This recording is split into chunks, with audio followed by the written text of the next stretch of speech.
Hi, everybody. Welcome to another episode of Head in the Cloud, Heart in the Community. My name is Holly Lehman. You can find me on Twitter at Lehman __ Holly. I am here in, believe it or not, sunny Seattle right now. And I am joined by two of my dear friends, one who I always do a virtual travel with. So, Izzy, you want to hand off? Absolutely. Thank you very much, Holly, for the introduction. And lucky you in sunny Seattle. Here in Switzerland, I literally have seen all seasons today. So it started with snow, then it went to sun, then back to snow. It's like really going crazy over here. But anyways, so welcome everyone at episode 12. As Holly Yes. said, I'm very excited, of course, to shoot another session. And today we travel to a warmer place where I don't think it is snowing, where we're going to speak to our friend Stephen Simon, or Simon Stephen, or Stephen or Simon, which he will explain further which one it is.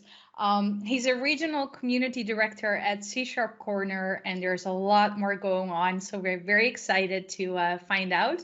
So, Stephen, Simon, come on stage and say hi to our audience. All right, so first, namaste everyone. I'm joining from India, Namaste. so namaste. Thank you everyone who is joining today, and thanks Sadora and Holly for the opportunity. I've been following your show from a long time now. Love it. Love that music bit. I love that intro music. So, and with that, right, before I go ahead and introduce myself, right, which I've already done it nicely, I am based from India, and I want to welcome both of you. So I'm gonna do a little arti, right? It's called Atithi Deva Bhava, That's so sweet. right? And I'm gonna throw some flowers at both of you. So welcome to India, right? That's how we welcome Thank you so much. What a welcome. Oh, my word. Okay. So coming back to who am I and what do you do? Isadora did tell that I work as a C Sharp Corner Regional Community Director, and people, and it's really funny that it's not a job. It's a volunteer work that I do. I have a full-time job, right, that I do as a data engineer, and then I volunteer in the C Sharp Corner community as a regional community director. Earlier I was an MVP, then I was just like Microsoft, then I got promoted to regional directors. So everything that I do actually is community, and yeah, that's all it has been. I spend a lot of time on the community. That's how I get to meet people, you and Holly and many other folks. So that's a quick introduction, and then as we go ahead, I'll unfold more chapters of my life, young life. Don't guess my age. I still don't get beard. Well, first of all, thank you for such a warm welcome. That was beautiful, and I think one of the main reasons we wanted to have you on the show was because of your passion for community and all that you're doing, as you highlight the essence of what this episode and series is really about. So it's beautiful the work that you're doing. I love to hear a good story personally, Mhm. and I think you have a very unique story to tell. So, what I've heard is you had the opportunity to meet Satya himself. So, tell us a little bit about that experience and how it impacted you and, within your career, what that moment meant. So that's a very good way to start it, and I'm going back to 2014 when Satya started the role for CEO, and in the August, in September 2014, he visited India for the very first time, right? So my college tells me that, hey Simon, there's an event happening in a five-star hotel, and I'm not saying no for it, right? So I'm just going there, and I see there's a Microsoft logos over there. I'm like, hey, my college is okay. How come they bring me to a five-star hotel and there's a Microsoft logo there? Then I go and I join in, and I see some of the politicians, like the education minister from India, and then I see the vice president of India, Microsoft, Bhaskar Pramane, coming in and talking. Then I feel like, hey, this is a pretty big event, right? There are 500 to 600 people. I've never seen it. There's a music and all going on, so this is great. So after he ended his speech, and he said, let's go ahead and welcome the CEO of Microsoft, Satya Nadella. Literally, I was shocked because I was never expecting that I would see him, because it was very new that he joined, and he was everywhere. And when he started talking about that he actually comes from India, right? And when he started talking about how important diversity and culture is Yeah. this important in the Microsoft, right? And how they are going to focus more on it, that really changed because you see, Microsoft is a big company, right? They have some amazing product, they have some great communities, but a CEO coming and talking about diversity and culture for his very first visit, right? And his very first interactions with the audience, that really meant a lot. And my memories goes back when I'm in my first year, right? I'm in my first year, and I don't know why my college has picked me from all those 10 15 handful of people. I just don't know. So I go over there, and I see Satya speaking, and he's talking about Windows Azure. Remember, it's not Microsoft Azure till then. Right. It's Right. Windows Azure. So you can Yep. see I'm old. I look young, but I'm not that young. I'm getting old. So he's talking Be about careful, we're Windows. gonna ask for your age. Yeah.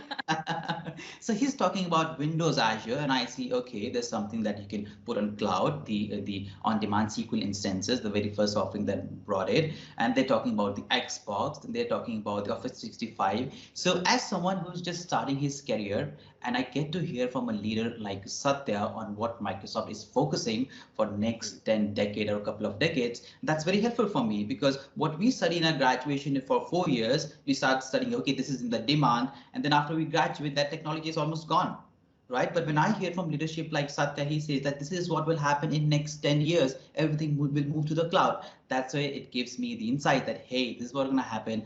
And that's how I started my journey working on the Microsoft technologies, inspired by none other than Satya Nadella. I love it. That's a wonderful story, especially since I work on Azure. So very Yeah. close and near and dear to my heart. Indeed. Great question, Holly, and of course, very passionate answer from you. So, also for me to repeat, thank you so much for that warm welcome. I mean, that really, I saw also on Holly, really warmed our hearts. And that's one of the questions that I would like to ask you. I mean, as you know, I've many times I mentioned how much I would love to visit India. So can you please tell us more about your traditions, your culture? Like, is there anything like special about growing up in India that you want to share with our audience that Mhm. we, like me, based here in Europe and Holly in the US, are not aware of? Yeah. Okay. So let me start it this way, right? So India is a very diverse country, both in culture and in geography. You'll find mountains, you'll find deserts, you'll find plateaus, you'll find rainfalls. Everything you'll find. You'll find beaches. You see, we may have more snowfall than you get it over there. That's a part of, like, we have the Himalayan range. So India is very diverse, both in geography and in the culture. And when I say the culture, in my home itself, my dad is from India and my mom is kind of from Nepal. So right, they're from two different countries when they got married and they come from two different religions. So in India, they have many different religions, and that's the part where I think we need to actually go ahead and improve. And I think where we tell that, hey, casteism and racism, there's always there. It may be any of the society that we live. We still need to come over that. But when it comes to the education, people do say that India's education is not good. I kind of agree on that, to be honest. I shouldn't just talk good things about India. There's still many things that we need to go ahead and improve when it comes to education. For instance, if you talk about the budget that we had for this year for education was very same to one we had the last year. Rather, it should have grown exponentially because schools, colleges, universities are investing a lot in this tech stuff, and it's costing them a lot. So if you kind of lack the practical knowledge, that's definitely there. We focus more on theory. Those are the challenges part. And one thing that is pretty funny is when we have these exams after 10th. We have the 10th standard in high school, and I don't know how it works in other places. So when a kid has to give an exam, right, he's not giving an exam, the entire family is giving exam. The entire family would stop the television, they would Oh, wow. stop going out, they'll cancel all their vacation just because their kids have to give the exam. So that's how it's more like a family oriented. In India, people don't have more like nuclear family, they like to stay together. That's how the culture is. Yeah, so that's a 10,000 feet overview on how. And you visit India, right? The funny part about India is India is a country where you'll find rich and poor people living at the same time, right? Yeah. Literally at the same time. The first here you will find the cyber city, the cyber city of India, and then 100 meters down you will find the slums. That's the truth. So that is here, and here rich are getting richer and poor are getting poor. So that's the kind of challenge I think we have to solve. But it's a beautiful country. Please visit for your Taj Mahal and Bangalore and Rajasthan. Oh, So please go definitely. visit. Yeah, thank I you so much. actually Yeah, I go ahead. I actually thought you brought up a really good point that I appreciate is your honesty that, I think sometimes we forget that there's many countries that don't have the benefit of higher education or a Mhm. solid education like we saw when we did the event in Lagos. We have a friend, Melissa Saucy, who has a huge effort for having a better impact in other countries for children that don't have the technology that we have just at our fingertips. My kids Yeah. come home with a Google Chrome and like it's no big deal to them. So you bring up a really good point. You're making us very aware of what's happening in community. And I think that that's really important to share with our audience. So when we think about all of the community work that you do, I would love to dig into talking about your incredible YouTube channel. Oh. Um, you talk about, Izzy and I do one show a month, and there's a Mhm. lot of prep, there's a lot of work, there's a lot of, all the editing that Izzy does and the logistics of it all, and then running it and then posting it and then the marketing. You said you do like 40 a month. So Mhm. you've really humbled me because that's a lot of work. And you have, Yeah. I think, Izzy, you said 15,000 subscribers. I mean, you Yeah. are a powerhouse. So tell us how it got started and the impact that it's had on you in building community. Here's the very true and honest answer that I'm going to give you. Right, this is a very true and honest answer. And I graduated some years back. I'm not going to tell. I graduated some time back, and after graduation, it was very challenging for me to find a job. It's very challenging in India. Over many people graduate from an engineering background, but when they graduate, they don't have the skills to land into the job. And even when you go and apply for a job, they say you need to have an experience, but to have an experience, you need to find a job. But to find a job, they'll Mhm. ask you to have an experience. So that was a challenge that I was not getting the job that I wanted. Right. Okay. So I had close to around 80,000 in my bank account, which is close to around 1,200 or 1,300 US dollars. That's all I had it. Right. So I was a recent graduate. So what I did, I thought, let's go ahead and buy a camera. I bought a professional camera, right? That this one over there, right? This Yep. one over there. I bought it, and then I This started must have making been a videos. huge investment for you. Yeah. Yeah, like $13 is a lot for a fresh Yeah. college graduate, Yeah. right? And my course were finance, to be honest. It was finance. I had to pay it back, and which I couldn't. So I bought this camera, and then I started making videos. I started making videos on computer science, on C programming language, and I was committed to make 3 videos every week. That's how I started it. And one day it just flew up. It grew very exponentially. One of my video, 5 subjects you must read in computer science, that just flew up. So that's when I found out that this is super important. Not everyone can afford to go to engineering colleges. It's pretty expensive, right? And then I started making videos, and then I started building my own brand. Started building my own brand, and you won't believe the job that I work now in full-time company. I never gave an interview. I never gave an interview. There was never a job opening. The reason I was hired because they would see me. I'm a social guy. I have that skills. I can work day night, and that's how I was hired. There was no position. There was no interview done. It was all through looking at my social media platform, the connection that I did. We're gonna talk more about the different student partners program that I was involved, but that's how it started. And now when that helped me, then when I moved to C Sharp Corner as an MVP, that's an award given for who does a lot for the community, right? I took those same skills of video making and editing and started applying it for the community through live shows. So knowledge is a compound in trust, right? You may not see the results right now, but in the long term, it's going to give you. So all the knowledge and skills that I built using that camera, right, investment is what makes me sit now over here and do 40 plus live shows and podcast. So that's how I started it. That's so inspirational. Thank you for sharing that story. And I just love how you're well, I don't want to call you hidden gem because you're not so hidden, but I just love the development you're going through. I've been following you for a while, of course, and everything you're doing, not just for the C sharp community, but also for your own let's say side hustles. Yeah. It's very inspiring to see that Mhm. coming from you. So thank you for that. And then, Simon, speaking of the Imagine Cup, which is an Yeah. annual competition hosted by Microsoft, it brings together student developers worldwide to help resolve some of the, yeah, let's say, world's toughest challenges. And you have been a national finalist twice, not one Yeah. time, twice.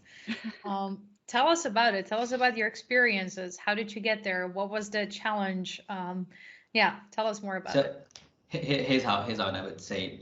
I became finalist twice, but I actually applied thrice. So I failed for the first time because I was a freshman. I didn't knew anything. I was just learning to code. So I failed for the first time. Then the second and third time I went to the national finals. Here's what something to take from it. Imagine Cup is an amazing program. Microsoft does it. Satya comes and handovers you that prize. So that's just great. You get a good amount to go ahead and turn your idea into a big startup. So Microsoft really helps you a lot. And even if you don't win it, Microsoft connects you to a lot of these investors and guides who are going to help you throughout your journey and to go ahead and launch that product. But here's something to take away. One idea, literally one idea can literally change your life. I'm a second year student, right? I'm a second year college student.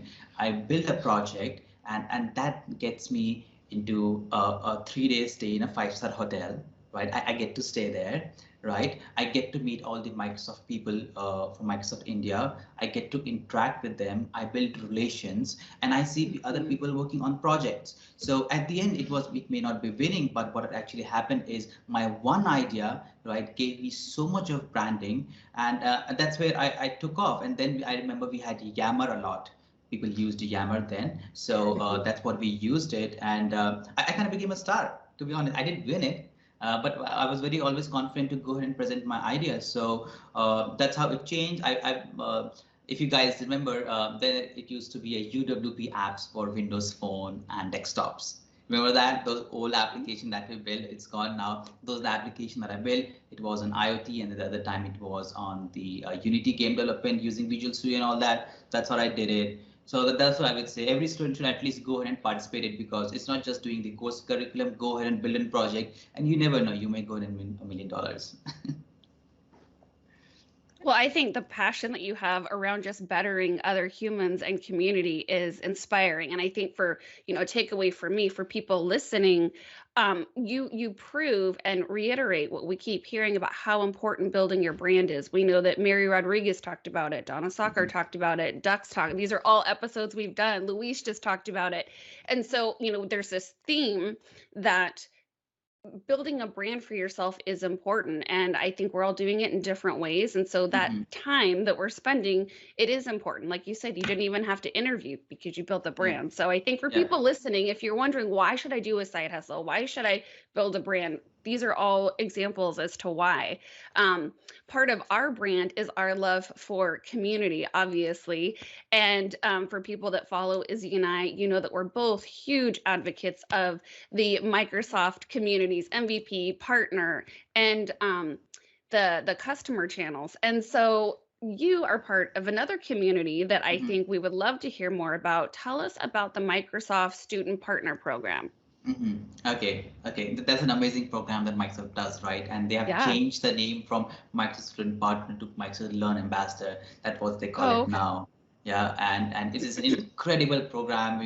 If today everyone's watching, and if you think I'm confident, if you think I can go ahead and sit in front of camera, I can talk, I can present, it has all come through that program. It was a rigorous program where they would actually teach you not just with your technical skills, but they would also train you on how to become a public speaker. Imagine, you're a college student, and when you become a Microsoft Student Partner, you actually represent Microsoft officially in your college campus. You're then responsible to run events, and then you also get an opportunity to go ahead and speak in Microsoft events. Like, OMG, that's great, right? you get that, and they train you a lot. It's not, and the prerequisites to go ahead and enroll in that program is very interesting, because they clearly say that you don't have to be technical. That's what they say. You don't have to be enrolled in a computer science full-time degree. I have seen people coming from pharmacy background, mechanical background, and all those background enrolling and becoming some of the top Microsoft student partners. So they just clearly write it. You need to have the will to learn, And it's an amazing program. I think they still open it somewhere around the forms August or September, and we would actually go ahead and travel to different cities of India, different Microsoft office headquarters here. We would interact. Then it was technical evangelist. Then we had technical evangelists, not the cloud advocates. So I am again proving I'm pretty old, right? So then we would get trainings from them. They would talk about even back in 15, 16, when I was in college, they would talk about the Dockers, which was pretty new, right? We were not many people were working on it. And yeah, and the lucky thing is I did so well. I'm praising myself in this call, right? So I did so well. That's okay. Confidence is good. So I did so well that Microsoft was very kind enough to give me a tag of Mr. Microsoft and Partner India. Out of all those MSPs, I came from a very, very, I would say, roadside college.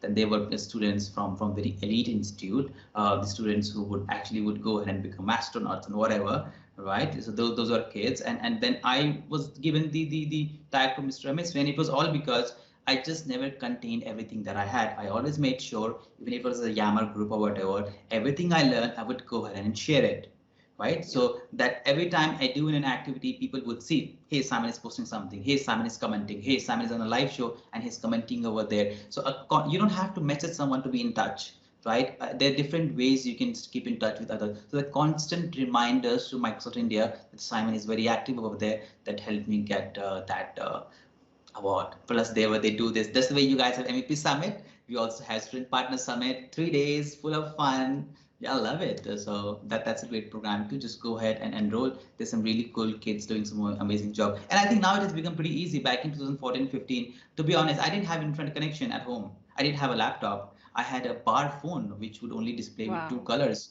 So what I would do is when my college student, my batch student would do bunk, right? They would bunk the class, but they wouldn't go. I would be very happy because then I would go to computer labs and use the internet connections because I didn't have computers at my home. So that's how I did it. So these days kids have a lot of internet connection devices and all.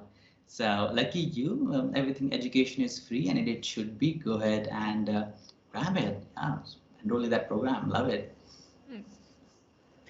Good to know. And I think you're revealing your age a little bit because you were speaking Really? about like back in 2014, 15, and I'm thinking, dude, that was like yesterday. But okay. So yeah, Simon, speaking of C# community, we dropped it earlier a few times, of course. Can you tell us more? So what is actually the C# community, what it's about, what it's the mission, and especially how are you involved into the C# community? Okay.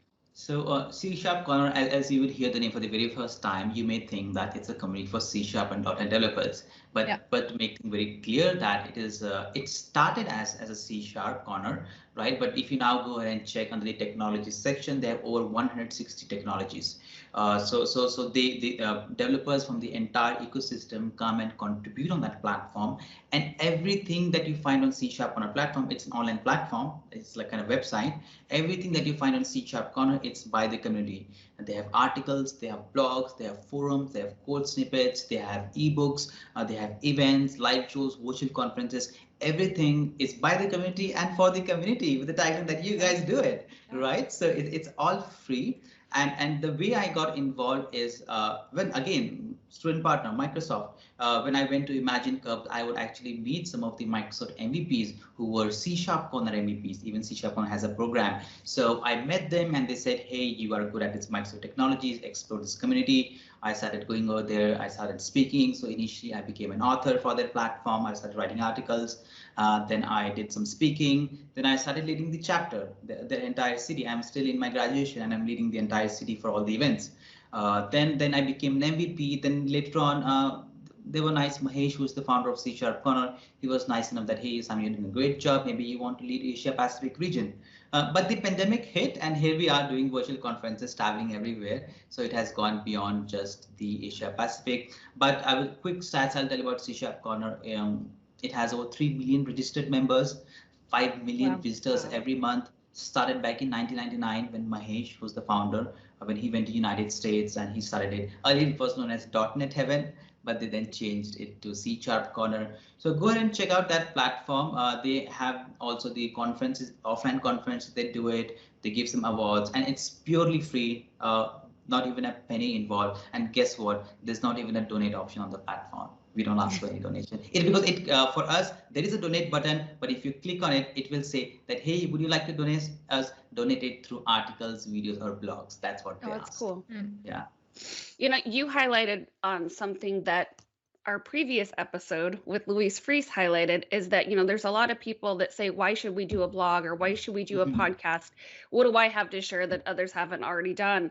And I like that you said the same thing Luis did. She said, what I've learned, I just want to share with others, and each person has their own voice. And so when you're sharing with the community and you're teaching them, it's like this unsaid mentorship, and it's just this ongoing relationship. And so for people listening, I would encourage you to listen to the advice from Stephen and from Luis, and share whatever you're learning with others, however you're comfortable doing it. It's huge, and it's impactful for the community. And when we think about mentorships, that's another theme that we've seen through all of our episodes. So who for you has been a really impactful mentor for you, either personally or professionally? Before I answer that, you did mention a good point about sharing is right. And many people would ask why we should do for free, right? Sometimes people would just ask it, why so much of free all through 2 decades? The answer is, it is important. To whatever we are here today, to everyone who's listening us right now and will listen later on, to whatever we are here today, it is because someone has shared his or her knowledge with us in one or the other way. It may be through a conversation, it may be through books. And buying a book for $10, you think that was worth the knowledge that it had? No, right? So sharing is very important. Go ahead and share it. That's how we all grow. Coming back to who inspired me, I think I've been very lucky. In all through stages of my life. People have inspired me. They have helped me a lot. And to be honest, just before I would get on this call, I was on a call with someone else. He was telling me what's with the business for almost like 1.5 hours, like 90 minutes for free. I named the call free consultancy. That's how I named that call. So inspiring is one constant person that was inspired. It's gonna be my mom, I would say, right? My dad is a highly educated person, right? He runs the house, he makes money, but my mom is the one who keeps everyone together. She's given a monthly money to go ahead and run the house, and that's what she makes it. But when I'm in the college and I say like, hey, those kids are doing those courses, I want to do it too. So what she would do is she would find some money hidden in the kitchen. She would do it like every month, and then she would give it to me that, hey, you want to do that course? Go ahead and do it. So without even letting my father know about it. So she has inspired a lot, and I think one day I was talking to you, Sadhguru, about that. One day I would definitely like to go on a world tour with my mom. That would be great, right? So because she has neither me or she has been out past 25 years, she had just invested on us. Maybe it's time to give her back something. So I think she's the inspiration on how constant you can be, sacrifice your life and invest on others. So I love that answer. It's beautiful. It really is. And I'm sure your mom is also very proud of you. Yes. I hope so. Does she follow like your live shows and your videos, or? Guess what? She follows everything. She knows who Isadora Katnich is. She knows it very well. She knows that I'm going to come on this live show. She actually prepared that plate. That's she so knows beautiful. Extend our thank you. Yeah. So she knows everything. She knows how I'm working. She knows how my boss is. She knows everything because there's no one else to share. She doesn't talk to anyone, right? She doesn't have many friends. So I make sure I spend some time with her. Do you talk Hindi with your mom? Yeah, actually, we talk Hindi. Exactly, we talk Hindi, and since my mom also has a relation with Nepal, sometimes I would just go and plug some Nepali. So kind of bilingual. That's so beautiful. So speaking of, you said you want to do that world tour with your mom. I'm sure Holly in the US, when you're in the neighborhood, she would love to host you and your mom. And same, for Thomas and myself, we're both, we really very much adore you, and you would always be welcome to come visit us as well. So looking into the future, what is your biggest dream when this whole pandemic is over? Like, what's your ambition? I'm gonna sleep.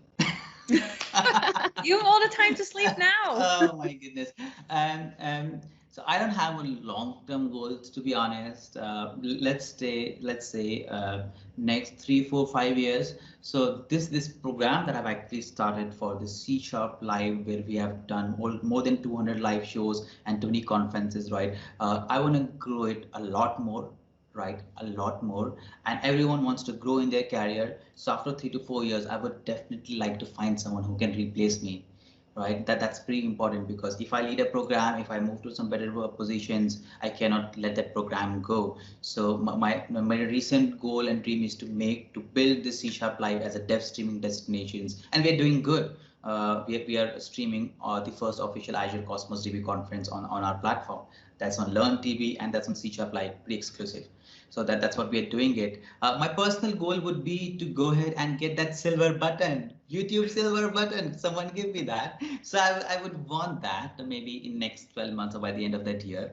I want to, because passive income is important. That's important, right? It is. You need to have different hobbies to keep yourself engaged.